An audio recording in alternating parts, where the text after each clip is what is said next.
Well, we're sure seeing a lot of insect activity out here in our formal garden.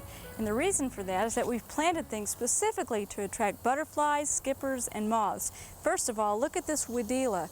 Not only is the glossy foliage attractive and the nice yellow blossoms, but it's attracting an abundance of butterflies this morning. And on over here in our butterfly garden, we have some lavender lantana down low, creeping over the edges. And we also have some chiffon morn petunias that are just starting to go by. And in the back we have golden butterfly vine that is just now starting to bloom and reach its peak. And that's the nice thing about a butterfly garden. You have things coming and going all season long to provide a source of nectar for the adults and foliage for the larvae. Then back here we have some butterfly weed that hasn't quite bloomed yet, and you might be noticing out in pastures the orange form of butterfly weed that is blooming this time of year. Back here is some giant hyssop, and that's a relative of the standard anise hyssop that you sometimes see in gardens to attract honeybees and also butterflies. And then in front we have some dwarf pink pentas that are annual flowers that really give you an outstanding form and color. Well, let me show you a few more butterfly plants.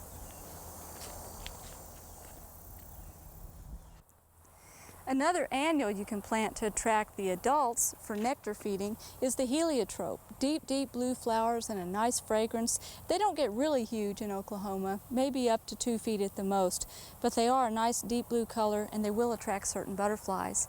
Now here's a vine to beat all vines if you want to attract food for the larvae of certain lepidopterans, and this is the passion flower vine.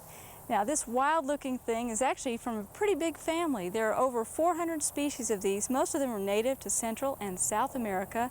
It is only hardy up through zone 7, so if you live out in Mangum or up in Guyman or out in Woodward, you're going to have to take this in for the winter. But if you live down around Hugo, you could probably keep it out in the garden all winter long.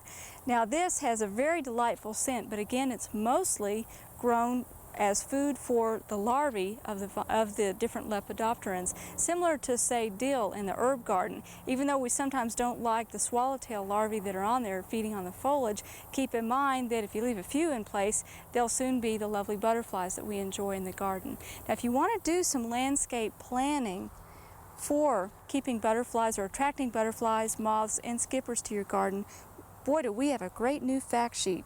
This is fact sheet number 6430. It's called Landscaping to Attract Butterflies, Moths, and Skippers. And it starts off with a neat little chart that shows you how to identify those 3 critters by looking at the shapes of the antennae.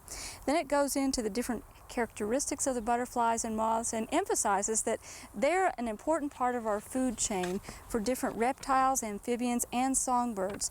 Has nice color photos, gives you highlights on their behavior, how to plan for them in your landscape, and then the best part is it has a hardiness zone map of Oklahoma, a symbol key that goes with this long list of lepidopteran nectar trees and shrubs.